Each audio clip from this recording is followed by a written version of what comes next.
Un saludo a todos. En el último video dejamos claro acerca de la autoridad que tiene el Hijo y de cómo el Padre delegó a su Hijo ese poder de dar vida. Porque Jesús, siendo el Hijo del Hombre que, según el profeta Daniel, viene para juicio, su voz, lo que el Padre le dio, esa autoridad es la que va a levantar a la gente, a los muertos de sus sepulcros. Ya lo expliqué en el versículo pasado.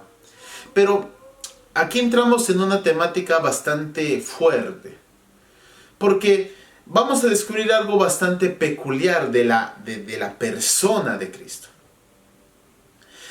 Un dato especial es los testigos. Aquí la Reina Valera pone un subtítulo que se dice los testigos de Cristo.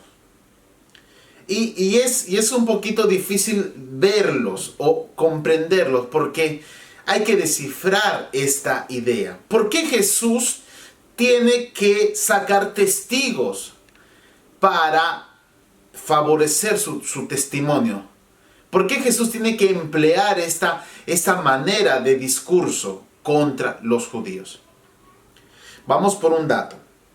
Para el judío no era difícil aceptar una persona que decía de sí misma ser alguien. No era nuevo para ellos. Vemos que en el capítulo 5 de Hechos de los Apóstoles, Gamaliel, después de lo ocurrido, después de haberlos traído por segunda vez a los apóstoles a ser interrogados en el concilio de Jerusalén, vemos que Gamaliel, al escuchar su defensa, él dice a sus colegas, le dice: varones hermanos, si esto es de Dios, nosotros no podemos oponernos. Pero si no es de Dios, esto va a desaparecer. Y da dos datos importantes. Habla de un tal Teudas y de un tal Judas el Galileo. Ahora, con estos datos nosotros podemos comprender que existía una recepción. Existía una manera de que los judíos aceptaban a cualquiera que podía decirse Mesías. O sea, porque en ellos estaba el anhelo. Pero no querían a Jesús, no lo querían. Ellos habían enterquecido. Habían puesto sus corazones totalmente duros. No querían a Jesús. ¿Y esto por qué? Porque Jesús tocaba esas fibras de su tradicionalismo, de su religiosidad, de esa exacerbación de sus ideas. Porque ya habían sido influenciados. Ya, como Jesús dice, o sea, es curioso que en el Evangelio de Juan no hay un ataque tan feroz hacia los fariseos, a los escribas y sacerdotes. No hay un ataque tan feroz como en los otros sinópticos.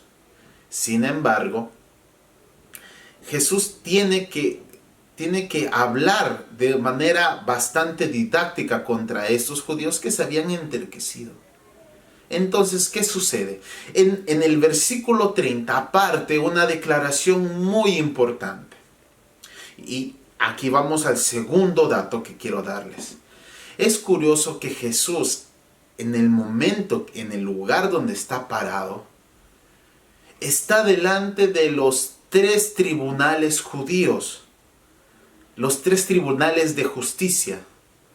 No sé, en los países donde puedan estar ustedes, hay un tribunal de justicia, digamos, la corte más alta de la ley, donde uno puede apelar. Bueno, Jesús estaba en ese lugar. Entonces, vemos que ahí estaban los 3 tribunales de los 70, de los 24 y de los 3 ancianos, donde se llevaban todo. Entonces Jesús estaba ahí en el medio. Entonces Jesús, con términos legales, comienza a saca a relucir a los testigos. ¿Y quiénes eran estos testigos? Voy a leer el texto. No puedo hacer yo nada por mí mismo. Según oigo, así juzgo. Y mi juicio es justo porque no busco mi voluntad, sino la voluntad del que me envió, la del Padre.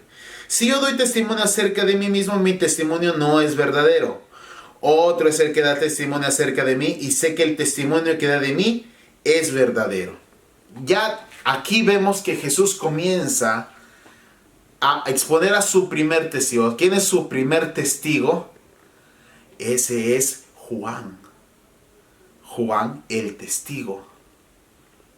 Este Juan es la primera persona que Dios, el Padre, envía delante de Jesús. Es inútil que repita lo que es Juan. Y Jesús lo saca a relucir. Y los judíos sabían quién era Juan.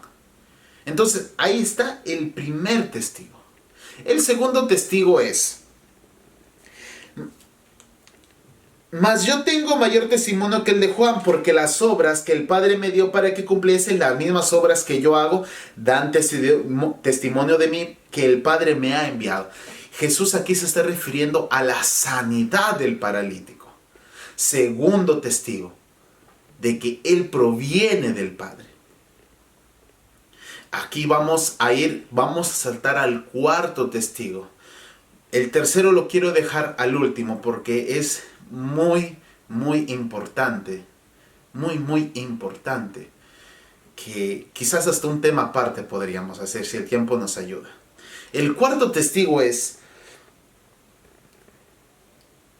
escudriñad las Escrituras, porque a vosotros os parece que en ellas tenéis la vida eterna, y ellas son las que dan testimonio de mí. Cuando Jesús está diciendo esto, ¿a qué Escritura se está refiriendo? Se está refiriendo a quizás a los profetas, a Isaías, el siervo sufrido. ¿A qué texto se está refiriendo? A todos los versículos proféticos, al gran profeta que iba a venir después de Moisés. ¿A qué? ¿A qué versículo se está refiriendo? Y dice, hablan acerca de mí. Si nosotros somos un poquito meticulosos, nos vamos a hacer estas preguntas, que de verdad se necesitaría un video aparte para poder hablar de ellas. Así que yo los dejo con este testigo y pido perdón por cortar aquí el video, porque lo que viene es todavía aún más difícil, es más difícil de comprenderlo, porque vamos a quitar unas cosas que tenemos, una cierta forma de pensar de nuestras cabezas. Vamos a romper algo. Así que yo los dejo y los invito a esperar el siguiente video, que yo sé que va a ser de mucha ayuda. Porque Jesús dice, nunca habéis oído la voz del Padre, ni habéis visto su rostro ni su aspecto. Es un versículo críptico.